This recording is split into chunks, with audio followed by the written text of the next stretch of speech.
Hello needs parents. तो कल होने वाला है आपका सबसे बड़ा इम्तहान। इतने सारे सेक्रीफाइसेज के बाद जिस दिन का आप इंतज़ार कर रहे थे वो है कल। तो कल के दिन को कैसे अपना बेस्ट दिन बनाए, कैसे उस 3 घंटे का सही तरीके से यूटिलाइज़ करें, ये मैं आपको इस वीडियो में बताने वाला हूँ। जो मैंने अपने प्रिपरेशन के दौरान, उस नीट यूजी के एग्ज़ाम के दौरान, उस 3 घंटे के दौरान जो गलती करके या जो एक्सपीरियंस से मैंने सीखा है वो मैं आपको बताने वाला हूँ। तो वीडियो को पूरा देखना, क्योंकि एक छोटी सी स्ट्रेटजी आपको एक गवर्नमेंट सीट दिलाने में हेल्प कर सकती है। सवाल ये उठता है कि उस 3 घंटे का क्या करें। तो जैसे ही आप एग्ज़ाम हॉल में एंटर कीजिएगा, आपको एक पेपर दिया जाएगा, एक सील्ड पैक पेपर मिलेगा, उसके अंदर होगा OMR सीट। सबसे पहले उस पेपर को फाड़ना है, वहाँ से OMR सीट निकालना है और उस OMR सीट को सही तरीके से फिल करना है। नाम, roll number, booklet number, code, signature, ये पहला काम आपको करना है। क्योंकि आप पेपर में कितना भी बेहतर कर लीजिएगा, जब तक आपका OMR सही नहीं होगा, आपका रिजल्ट सही नहीं आने वाला है। सबसे पहला काम ये करना है। अब जब आपको पेपर मिलेगा तो किस सब्जेक्ट से आप शुरू करेंगे, किस सब्जेक्ट को आपको पहले अटेम्प्ट करना है, किसको आपको बाद में अटेम्प्ट करना है, ये बहुत बड़ा सवाल होता है। तो इसका सीधा सा आंसर है कि जो सब्जेक्ट आपका स्ट्रॉन्ग है, आपको पता होगा, इतने दिनों से पढ़ रहे हैं, टेस्ट दे रहे हैं, तो आपको पता होगा कि कौन सा सब्जेक्ट मेरा स्ट्रॉन्ग है, तो वहाँ से आपको शुरू करना है। आप कर सकते हैं। लेकिन मेजोरिटी केस में 80 to 90% अगर स्टूडेंट को आप देखिएगा या जो सिलेक्शन ले चुके हैं उनसे पूछिएगा, तो उनका कहना है कि आप बायोलॉजी से शुरू कीजिए। और मेरा भी अगर मानिएगा तो आपको पेपर बायोलॉजी से ही शुरू करना चाहिए। सबसे पहले आपको बायोलॉजी अटेम्प्ट करना है, फिर केमिस्ट्री एंड देन फिजिक्स पे चलना है। क्यों? क्योंकि जब आप बायोलॉजी का क्वेश्चन बनाने चलिएगा तो आपसे क्वेश्चन बनेगा, और जब क्वेश्चन बनता है तो अंदर से एक पॉजिटिव एनर्जी आता है, और वो पॉजिटिव एनर्जी आपका उस एग्ज़ाम के दौरान कॉन्फिडेंस बूस्टअप करने में हेल्प करेगा। उस पूरे 3 घंटे कॉन्फिडेंस बनाए रखना बहुत ज़रूरी होता है। तो सबसे पहले आपको biology, then chemistry and then physics. अब क्वेश्चन को बनाना कैसे है, अटेम्प्ट स्ट्रेटजी क्या होना चाहिए। तो देखिए, जैसे ही आपने क्वेश्चन पढ़ा, आंसर तुरंत हिट किया, आप टिक किया, आगे बढ़े। पहला क्वेश्चन जैसे आपने बायोलॉजी में पढ़ा, आंसर हिट किया, आप टिक किया, आगे बढ़े। दूसरा क्वेश्चन आपने पढ़ा लेकिन वो आपको हिट नहीं कर रहा है, लेकिन आपको लगता है कि मैं इस टॉपिक को पढ़ा हूँ, और आपको ऑप्शन में कन्फ्यूजन हो रहा है, या फिर वो क्वेश्चन आ ही नहीं रहा है आपको, लेकिन आपको पता है, आप जानते हैं कि मैं इस टॉपिक को पढ़ा हूँ और मुझसे ये क्वेश्चन बनना चाहिए, और आप उसमें दिमाग लगाए जा रहे हैं, आप सोचे जा रहे हैं कि यार मैंने अभी तो पढ़ा था हाल फिलहाल में, कैसे इससे का क्वेश्चन छोड़ सकता हूँ, और आप उस क्वेश्चन में 3-4 मिनट देते रहे हैं, और वहीं पर आप सिलेक्शन से बाहर हो जाते हैं। ये सबसे बड़ी गलती है। क्वेश्चन को एग्ज़ाम में दोस्त नहीं बनाना है, आपको दुश्मन बनाना है। जितना जल्दी उस क्वेश्चन से छुटकारा पाइएगा, उतना ही आप सिलेक्शन के करीब पहुँचिएगा। ये याद रखिए कि बायोलॉजी में कम से कम टाइम जो है 30 से 40 सेकंड पर क्वेश्चन देना है। केमिस्ट्री की बात करें तो 40 से 50 सेकंड आप दे सकते हैं, और फिजिक्स में आप मैक्सिमम 1.5 मिनट या मैक्सिमम 2 मिनट दे सकते हैं पर क्वेश्चन। इससे ज़्यादा टाइम ले रहा है, आप उस क्वेश्चन को छोड़िए, अगले क्वेश्चन पे जाइए।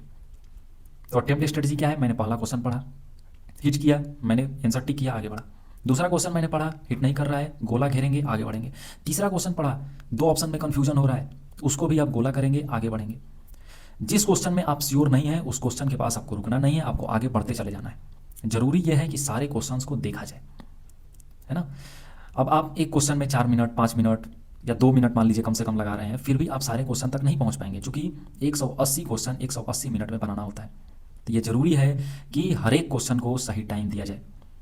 अब मान के चलिए कि आपने 3 घंटा अपना दे दिया, और आप जो है 170 क्वेश्चन तक ही पहुँचे, लेकिन जो 10 क्वेश्चन था वो वास्तव में आपको सही तरीके से आ रहा था। चूंकि टाइम की वजह से आप उस 10 क्वेश्चन को देख नहीं पाए, तो आपका 40 नंबर का नुकसान हो गया, और वहीं पर आप फिर से सिलेक्शन से बाहर हो गए। तो ये छोटी छोटी जो गलतियां हैं जो बच्चे करते हैं, वो मैं आपको बता रहा हूँ कि इस छोटी छोटी गलतियों से आप वहीं पर सिलेक्शन से बाहर हो जाते हैं, एग्जाम हॉल के अंदर ही। तो ये आपको नहीं करना है। तो सबसे पहले मैंने बायोलॉजी को किया। अब जैसे ही मेरा बायोलॉजी पूरा हुआ, मैंने 90 क्वेश्चन बनाया, अब केमिस्ट्री पे नहीं जाना है, अब आपको क्या करना है, OMR सीट को फिल करना है। क्योंकि बायोलॉजी का बजट जो है वो 50% होता है। जैसे ही आप OMR सीट भर लेते हैं, तो एक रिलैक्सेशन आपके अंदर आएगा कि मैंने 50% पेपर का काम कर लिया है। तो बायोलॉजी के क्वेश्चन करने के बाद आपको क्या करना है, OMR सीट भरना है, डायरेक्ट केमिस्ट्री पे नहीं जाना है। कुछ बच्चे क्या करते हैं कि लास्ट में OMR सीट भरते हैं, जब 10-15 मिनट बचता है, और वहीं पर सिली मिस्टेक की वजह से दूसरे का ऑप्शन दूसरे में फिल कर देते हैं, और जो क्वेश्चन सही होना चाहिए था, जिसमें उनको पूरे के पूरे 4 नंबर मिलना चाहिए था, वहाँ पर वो -5 करके आ जाते हैं। तो ये गलती आपको नहीं करना है। आप एक सब्जेक्ट पूरा कीजिए, OMR भरिए, केमिस्ट्री पूरा कीजिए, फिर OMR भरिए, फिर फिजिक्स पूरा कीजिए, फिर OMR फिल कीजिए। तो ये आपका स्ट्रेटजी होना चाहिए, और पेपर को कम से कम 2 या 3 अटेम्प्ट में आपको बनाना है। जैसे कि मैंने बताया कि पहली बार आपको क्या करना है कि वो क्वेश्चन बनाना है जो तुरंत दिमाग को हिट कर रहा है। मैंने पढ़ा, मेरा दिमाग हिट किया, मैंने आंसर टिक किया, आगे बढ़ा। मैंने पढ़ा, वो मुझे आ रहा है, मैंने टिक किया, आगे बढ़ा। जो क्वेश्चन मुझे थोड़ा सा भी तकलीफ दे रहा है, दिक्कत कर रहा है, मैंने उस क्वेश्चन को गोला घेरा और आगे बढ़ गया। केमिस्ट्री में भी यही कर रहा है, जो मुझे आ रहा है मैंने टिक किया, आगे बढ़ गया। फिजिक्स में भी यही कर रहा है, जो मुझे बन रहा है, जो फार्मूला मुझे डायरेक्ट याद आ रहा है उसको मैंने पुट किया, मैंने आंसर निकाला और अगले क्वेश्चन पे शिफ्ट हो गया। जो नहीं बन रहा है, थोड़ा सा भी मुझे डिफिकल्टी लग रहा है, मैंने उस क्वेश्चन को गोला घेरा, आगे बढ़ गया। तो बायोलॉजी बनाया, ओएमआर फिल किया जितना बना, केमिस्ट्री बनाया जितना बना, ओएमआर फिल किया, फिर फिजिक्स जितना बनाया, ओएमआर फिल किया। ये पहला काम आपको करना है। फिर जब ये आप स्ट्रेटेजी फॉलो कीजिएगा तो आपके पास बहुत सारा समय अभी बचा होगा, क्योंकि आपने कोई भी टाइम यहाँ तक वेस्ट नहीं किया है ना, विद इन टाइम लिमिट जो है आपने काम किया है। तो अब आप फिर से चलिए बायोलॉजी के ऊपर, जहाँ से आपने क्वेश्चन को गोला घेरा था, फिर आप उस क्वेश्चन पे चलिए। फिर वहाँ पर भी आपको यही करना है, वहाँ पर भी आपको ज़्यादा टाइम नहीं देना है ना, कि आप एक ही क्वेश्चन को अब आपको लग जाना है कि नहीं मुझे यहीं अब बनाना है। वहाँ भी आपको यही करना है, क्योंकि जब आप इतना क्वेश्चन कर चुके होते हैं तो आपका दिमाग जो है वो थोड़ा सा एक्टिवेट हो चुका होता है। तो जो चीज़ उस टाइम शुरू में आपको याद नहीं आ रहा था वो याद आना शुरू हो जाता है। तो ये एक बेहतर चीज़ होता है वहाँ पे, तो यही आपको करना है।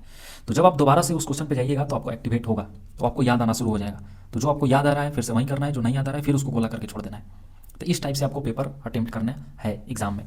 तो यहाँ से आप सिली मिस्टेक भी कम करेंगे और विद इन टाइम लिमिट, समय के अंदर जो है आप पेपर कंप्लीट कर सकते हैं। दूसरा चीज़ जो सिली मिस्टेक बच्चे ज़्यादा गलती करते हैं, या मैंने भी किया है, जितने भी आपको हाईलाइटेड पोर्शन है, जैसे क्वेश्चन में पूछेगा कौन सा करेक्ट है, कौन सा इनकरेक्ट है। आजकल आ रहा है क्वेश्चन नॉट करेक्ट मतलब कौन सा सही नहीं है, गलत चुनना है, नॉट इनकरेक्ट। तो ये सब जितने भी कंफ्यूजिंग चीज़ है, सबसे पहले उसको आपको हाईलाइट करना है। हाईलाइट करने से क्या है कि ब्रेन उस चीज़ को पकड़ता है कि मुझे यहाँ जो है वो गलती नहीं करना है, तो सिली मिस्टेक होने से बचता है ना। बहुत सारे मेरे दोस्त थे, मैंने अपने दोस्तों को देखा है, टेस्ट में अच्छे मार्क्स आ रहे हैं लेकिन सिलेक्शन नहीं हुआ। ऐसा नहीं था कि उनको जो पेपर में क्वेश्चन था वो नहीं आ रहा था, ये छोटी छोटी गलतियाँ करके, सिली मिस्टेक करके, जो क्वेश्चन आ रहा था उसको भी गलत करके वो सिलेक्शन से बाहर हो गए, कोई सीट नहीं मिला।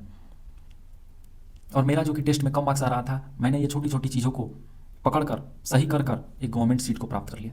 तो यही आपको करना है। एग्जाम में नॉलेज ज़रूरी नहीं है, वो 3 घंटे का कैसे सही तरीके से इस्तेमाल करना है ये ज़रूरी है। नॉलेज मैक्सिमम बच्चों के पास होता है, मैक्सिमम बच्चे पढ़ के आते हैं, लेकिन सिलेक्शन कुछ ही का क्यों होता है, वही 3 घंटे का खेल है बाबू। वो 3 घंटा अगर सही से खेल गए आप, तो आप एक सीट पर रुमाल रख चुके हैं, गवर्नमेंट सीट पर MBBS के लिए आप रुमाल रख चुके हैं। तो ये आपको ध्यान रखना है। तो ये कुछ छोटी छोटी टिप्स थी जो मैं आपको बताने वाला हूँ। इसके बाद और मैं बताऊँ कि नीट के पहले वाले दिन आपका क्या स्ट्रेटजी होना चाहिए। तो दिन में आप पढ़ सकते हैं, लेकिन जैसे ही रात हो आप सही तरीके से खाना खाइए, और जितना आपको पढ़ना था आप पढ़ चुके हैं। जो भी आपके सामने बुक दिख रहा है, जिससे भी आपने पढ़ा है, उसको समेटिए और साइड में रख दीजिए। अब आपका काम हो गया। अब आपको थोड़ा सा भी दिमाग उस पर नहीं लगाना है। अब ये सोचना है कि मैं उस 3 घंटे का कैसे सही तरीके से यूटिलाइज़ करूँ। बहुत सारे बच्चे मैंने देखा है, जब मैं जाता था सेंटर पर एग्ज़ाम देने, या अभी भी आप देखेंगे कि एग्ज़ाम हॉल में एंटर करने से पहले तक बच्चे पढ़ाई कर रहे होते हैं। हालांकि कभी कभी फ़ायदा होता है, लेकिन मैक्सिमम केस में ये नुकसान ही करता है। तो आप एक दिन पहले बिल्कुल चिल होकर आप सोइए, पूरे जो भी किताब है उसको आप समेट दीजिए, सही तरीके से नींद लीजिए, जल्दी सोने की कोशिश कीजिए। उस दिन आप कोई मोबाइल या डिस्ट्रैक्शन से दूर रहिए, है ना। लेट नाइट कोशिश कीजिए कि मैं नहीं जगूँ, जल्दी सोऊं और जल्दी उठूं। सुबह उठने के बाद जो है आप सही तरीके से फ्रेश हो लीजिए, क्योंकि फ्रेश बहुत ज़रूरी है, आपको रिफ्रेश करेगा। गर्मी ज़्यादा है, हाइड्रेटेड अपने आप को रखना है। सेंटर पे जाने से पहले आप नारियल पानी का इस्तेमाल कर सकते हैं, क्योंकि मैंने किया था, बहुत ज़रूरी है। मेरा जब एग्जाम था तो मैंने 2 नारियल पानी का यूज़ किया था, एक सेंटर पे जाने से पहले और एक मैंने पैक कराया था। तो ये 2 मेरे लिए बहुत ज़्यादा है ना। उस दिन आपको हेवी खाना भी नहीं खाना है, आपको पता है कि मैं कितना खाऊं कि 6 बजे तक मैं एक्टिव रह सकूं। तो मेरे लिए इतना बहुत था। मैंने सुबह उठा, मैंने दही, हल्का सा ब्रेकफास्ट किया, केला, एंड देन 2 नारियल पानी, ये बहुत है। ये मुझे पता था कि मैं इतना खा लूँगा तो 6 बजे तक मैं एक्टिव रह सकता हूँ। तो आपको भी यही करना है। उस दिन ना हेवी खाना है और ना ही लो खाना है। इतना भी लो नहीं खाना है कि एनर्जी आपका मतलब मिले ही नहीं आपको, है ना। एग्जाम हॉल में आप लो फील करें, लो फील नहीं करना है। एनर्जी बहुत ज़रूरी है आपको, है ना। एनर्जेटिक होकर आपको एग्जाम हॉल में रहना है ना। एनर्जी आपका लो रहेगा तो आप क्वेश्चन पढ़िएगा, आपको समझ में नहीं आएगा, फिर दोबारा पढ़िएगा, तो वहाँ पर आपका टाइम वेस्ट होगा, और जो भी क्वेश्चन है या जितने भी क्वेश्चन है वहाँ तक पहुँचने में आपको दिक्कत हो सकता है। तो एनर्जी हाई रखना है, कॉन्फिडेंस हाई रखना है एग्जाम में। तो मेरी तरफ से आप सबको ऑल द बेस्ट। यही जो छोटा छोटा टिप्स है जो बच्चे गलती करते हैं, ये मैं आपको बताने वाला था। तो आई होप इसको आप फॉलो करके, जो छोटी छोटी गलतियाँ होती हैं, मेन जो है जो मैं आपको बता रहा हूँ वो क्वेश्चन पेपर नहीं है, मेन जो है OMR है। OMR को आप कितना सही तरीके से भरते हैं, कितना सही तरीके से उसका यूज करते हैं, वो बहुत ज़रूरी है। आपने सारा क्वेश्चन सही तरीके से बना लिया, लास्ट में आप OMR भरना शुरू किए, 10 मिनट या 15 मिनट बचा, और आपने जो है जल्दबाजी में एक क्वेश्चन का सीरीज भी अगर मान लीजिए 1 2 3 4 स्टेप से आप भर रहे हैं, और कोई भी एक अगर गड़बड़ हो गया, तो पूरा जो OMR है वो आपका गलत हो सकता है। ऐसा भी गलती होते हुए मैंने बच्चों को देखा है। तो इसलिए मैं बोल रहा हूँ कि आप एक सब्जेक्ट पूरा कीजिए, फिर OMR कीजिए। है ना। इससे आप रिलैक्स फील कीजिएगा और आपको लगेगा कि हाँ मैंने, जैसे आप बायोलॉजी के लिए OMR फील कीजिएगा तो आपको लगेगा तो मैंने 50% अपना काम कर लिया, अब मुझे 50% करना है। आप केमिस्ट्री का कीजिएगा तो आपको लगेगा कि और मैंने 25% कर लिया या 20% कर लिया। तो ये वहाँ पर आपको एनर्जी देगा, वहाँ पर आपको कॉन्फिडेंस देगा। तो वहीं पर आपको एग्जाम में ही लग जाता है, आपको लगने लगेगा कि इस साल मेरा हो रहा है कि नहीं हो रहा है, पेपर कैसा जा रहा है, मैंने सही तरीके से बनाया है नहीं, वहीं पर फील आना शुरू हो जाता है। तो ये फील एग्ज़ाम में आना बहुत ज़रूरी है। एग्ज़ाम में हाई कॉन्फिडेंस वाला फील बहुत ज़रूरी होता है। तो ये कुछ इंपॉर्टेंट टिप्स था। आई होप आप सबको जो है थोड़ा बहुत हेल्पफुल हुआ होगा और इसका यूज करेंगे आप। तो ऑल द बेस्ट आप सभी को। ये दिन काफ़ी खास है आप सबके लिए, क्योंकि ये फ्यूचर डिसाइड करेगा कि आप डॉक्टर बनेंगे, डॉक्टर का टैग लगेगा या नहीं लगेगा। और ये ज़रूरी है कि जितना भी आप पढ़े हैं उस 3 घंटे में बिल्कुल समेट दीजिए उस चीज़ों को, तभी आप एक ड्रीम कॉलेज और एक गवर्नमेंट सीट को प्राप्त कर सकते हैं। तो ऑल द बेस्ट एक बार फिर से, और एग्ज़ाम के बाद हम फिर से मिलेंगे आपके साथ कि पेपर कैसा रहा, कट ऑफ क्या होगा, और अगर पेपर ख़राब भी चला जाए तो ड्रॉप लेना है या नहीं लेना है, पेपर अगर सही चला जाए तो काउंसलिंग किस तरीके से आपको करना है, क्योंकि कॉलेज मैटर करता है। तो ये सब चीज़ पर हम लोग बात करेंगे। तो मिलते हैं अगले वीडियो में। That's all, thank you so much, all the best.